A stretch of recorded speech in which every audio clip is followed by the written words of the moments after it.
Assalamualaikum warahmatullahi wabarakatuh. Kembali lagi bersama saya Diana Sapitri. Di sini saya akan menjelaskan materi tentang sistem lapisan masyarakat atau stratifikasi sosial.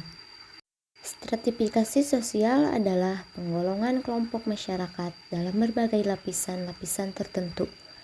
Menurut etimologi bahasa, stratifikasi berasal dari bahasa Yunani, yakni stratum, yang berarti lapisan.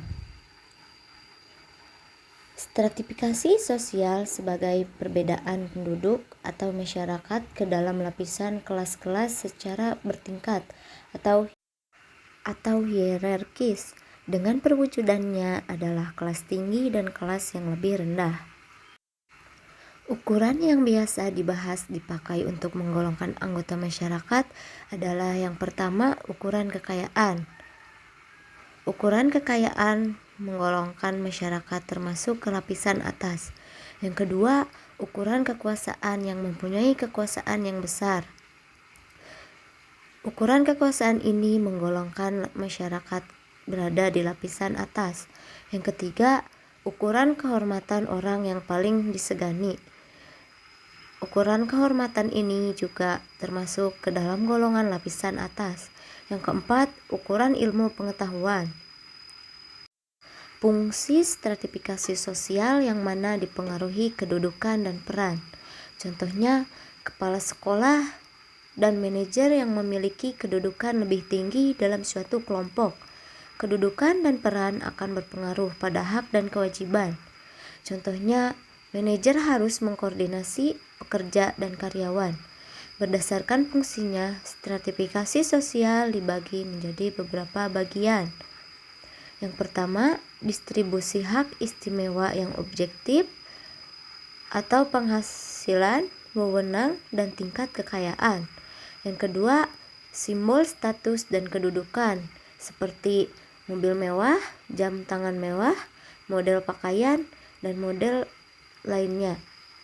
Yang ketiga, alat solidaritas individu dan kelompok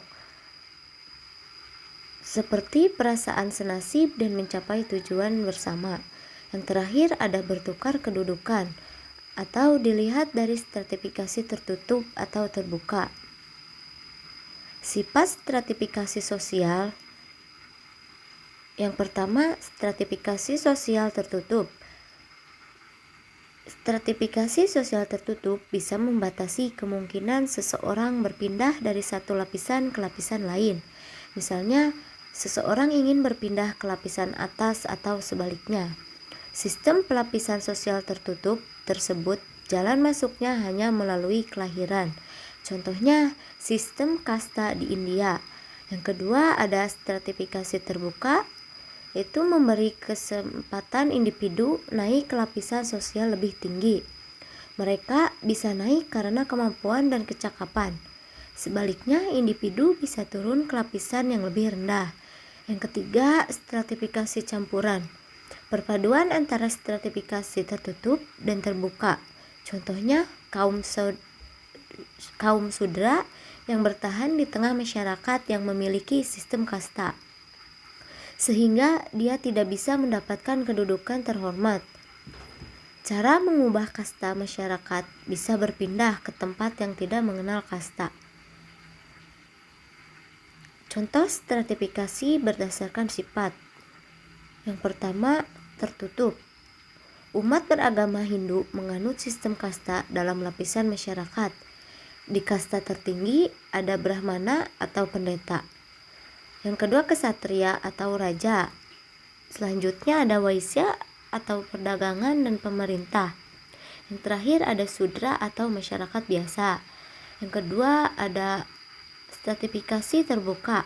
Penyebabnya karena seseorang membutuhkan usaha secara tekun dan rajin memiliki prestasi sehingga naik kelas secara sosial. Contohnya, seorang karyawan bisa naik jabatan menjadi manajer karena rajin dan royal. Yang ketiga ada campuran. Contohnya masyarakat Bali tinggal di Jakarta. Dia berupaya mendapatkan kedudukan yang sesuai kasta. Faktor penyebab stratifikasi sosial. Yang pertama, tanpa sengaja atau berdiri sendiri. Yang kedua, faktor yang disusun untuk mencapai tujuan tertentu. Atau contohnya perbedaan kepandaian, harta benda, umur, jenis kelamin, dan sifat asli individu dalam masyarakat. Dasar stratifikasi sosial beberapa penggolongan masyarakat dalam suatu lapisan. Contohnya kekayaan, kekuasaan, keturunan, ilmu pengetahuan, dan prestasi. Sekian penjelasan materi dari saya. Terima kasih sudah menyimak. Saya tutup. Wassalamualaikum warahmatullahi wabarakatuh.